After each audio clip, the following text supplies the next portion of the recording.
How do you recognize the best employee in a company? It's usually not the person who talks the most, and it's rarely the most visible person in the room. More often, it's the person everyone turns to when things start falling apart. The one who takes ownership when nobody else will. The one who solves problems. The one who quietly carries the weight of the team. And here's what nobody talks about. Large organizations are surprisingly good at losing these people, even though they say they don't want to. Or at least, that's what they say. Today, almost every company talks about the same things: talent programs, retention strategies, employee engagement, employee experience. Organizations spend millions every year trying to attract and retain talent, and yet, the outcome rarely changes. Their most capable employees continue to leave, and when they do, the same sentence is often repeated: "We never saw it coming." But from the inside, most of these departures are not surprising at all, because people rarely leave on the day they resign. First, they withdraw their ideas. Then, they withdraw their energy. Then, they withdraw their commitment. The resignation itself is often just the final step. So what starts this process? What quietly pushes some of the most capable people out of an organization? Over the years, I've noticed a pattern, and the pattern is remarkably consistent.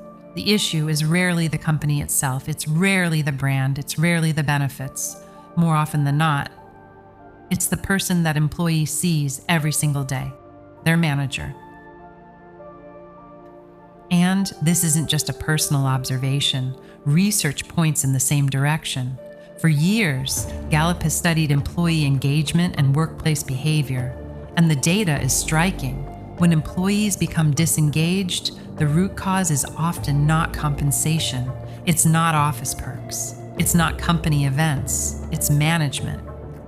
According to Gallup, managers account for roughly 70% of the variance in team engagement. Think about that for a moment. 70%.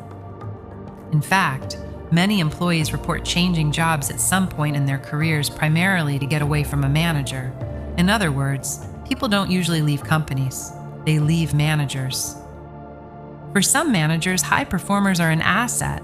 For others, they become a quiet threat. Because competence doesn't just produce results, it creates comparison.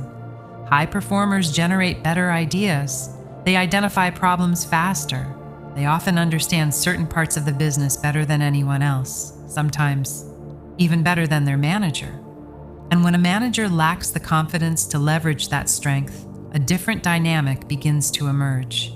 The employee isn't removed from the system, but they slowly get pushed away from the center of it. Critical projects go elsewhere. Their opinions are requested less often. Their visibility starts to fade.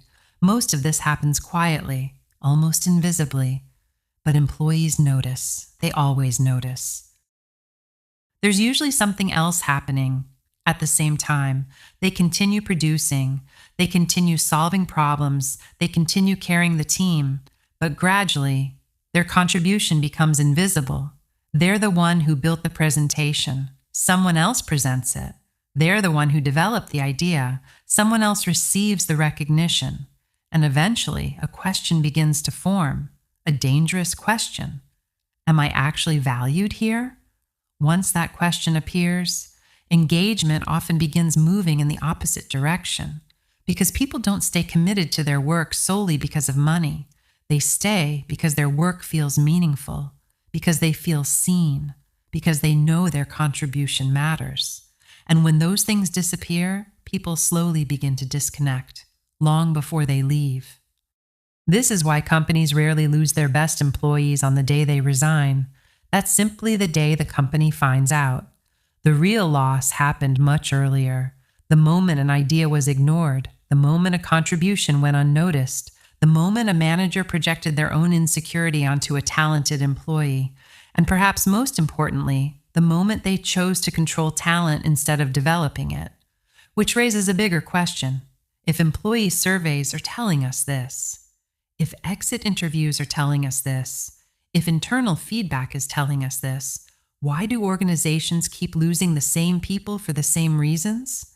Maybe the problem isn't that companies can't see it. Maybe the real problem is this. Once you see the problem, you also have to confront where it's coming from.